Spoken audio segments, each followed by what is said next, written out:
Islands. Island. Yeah. Ganda ng view dito. Pwede rin aso sa beach mismo. Nakita ko na siya. Naulan na! Good day guys. Uulan mamaya. Kaya ganyan yung kalsada. Nakita ko kanina sa weather forecast, bandang alas 8, uulan ng 30%. Kaya tuloy pa rin tayo kung mamaya pa naman uulan. Pero kung abutan, okay na din. Walang problema. Minsan lang naman umulan dito. First time din natin pupuntahan yung Dubai Islands. So dire-diretso lang to. Tinignan ko sa mapa kanina. Sa Aldin Abu Bakr crossing na tayo. Ayun yung Avani Hotel. Kung sakali, ngayon lang tayo makakapag-ride ng umuulan. Kaya nabuo din yung decision ko na pumunta sa Dubai Island. Kasi matagal ko na rin naman siyang tinitignan kasi nakikita ko sa mga social media. Pero nitong nakaraan lang, hindi ko na kasi nasabihan, pero may nag-message sa akin na mga naka-folding bike din daw sila. Kung pwede daw akong sumama sa kanila, baliktad kasi yung schedule ko ngayon. Hindi talaga ako pwede pagka umaga, paghapon. Ngayon puntahan na lang natin yung pinuntahan nila, yung Dubai Island nga. Pero mag-isa na lang siguro muna tayo. Pagdating dito, hindi na natin alam. May tulay dito. Sabi nila sa kabila daw, Dubai Island na.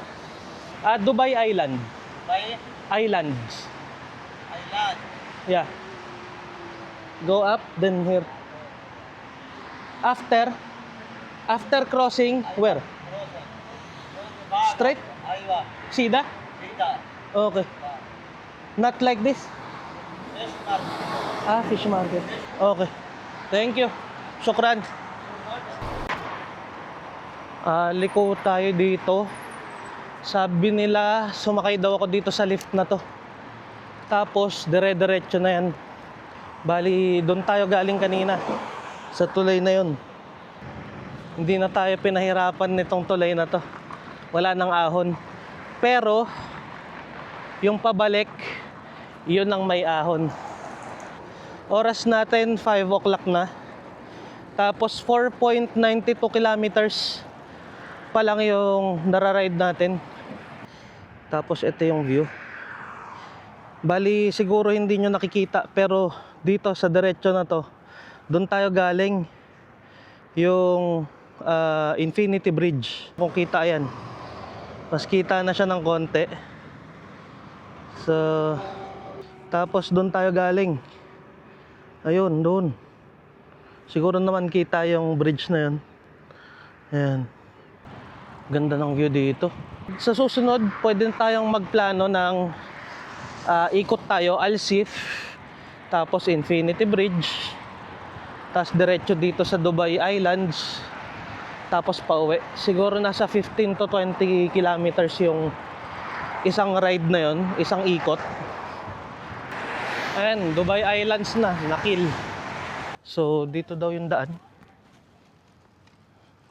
Sa likod lang daw. Andito na yung logo ng Dubai Islands. Where's the logo of Dubai Island? Dubai Island. Yeah, big. Big one? Yeah, big one. Yeah. Here. Just go straight. No, you go inside, go straight after this side. Yeah. Left, okay. Yeah. Thank you.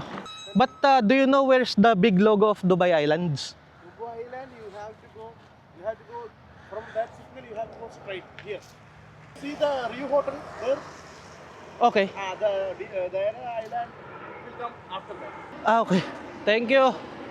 Bali, ayun, nag-highway na tayo kasi wala pa siyang sidewalk. May mga design pa yung bato. So ito na yung Rio Hotel. Sabi nila sa likod daw nito. Siguro bago pa nga lang yung ano, yung ibang establishment dito katulad nung napuntahan natin kanina. Dubai Island Beach. Doon ata yung ano, yung may signage ng Dubai Islands. May maliliit na bato sa kalsada. Sana hindi tayo madulas. Bro, where's the big logo? Go straight? Ito. Pero ang alam ko may mas malaki pa eh. May mga nagpipiknik din dito eh. Kasi open beach nga siya. Pwede rin aso sa beach mismo. Kasi yung ibang beach, bawal lang aso ang alam ko. Asan na kaya yung malaki? Maliit na signage pa lang yung nakikita ko eh. Nakita ko na siya. Bakit parang sarado? Ayun. Malaking Dubai Islands.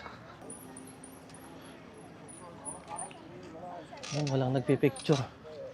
Picture muna tayo dito. Habang wala pang nagpipicture. Ayun.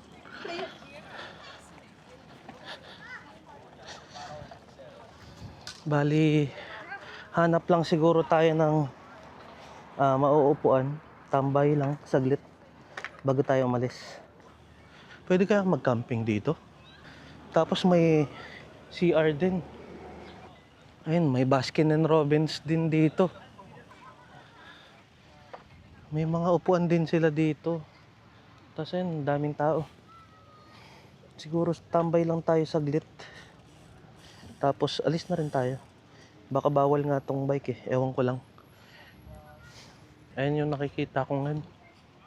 Mukhang pag maaraw dito maganda. Kasi may mga upuan din sila, umbrella. 24 hours daw yung beach. Pwede kang magstay. Pero bawal mag-tent after 6 p.m. So hindi pwede mag-camping. Na-confirm na natin sa security. Tara, umuulan na. Walang rental bike dito. Tapos bawal daw palang mag-bike dito sa sa sidewalk. So mga bata lang ang pwedeng mag-bike dito. Tapos yung mga adults daw dito sa kalsada dapat. Pero ang alam ko pwede naman akayin. Kung maglalakad ka lang, akay mo lang yung bike. Katulad nung ginagawa ko kanina. Pwede yan. Pero pauwi na tayo.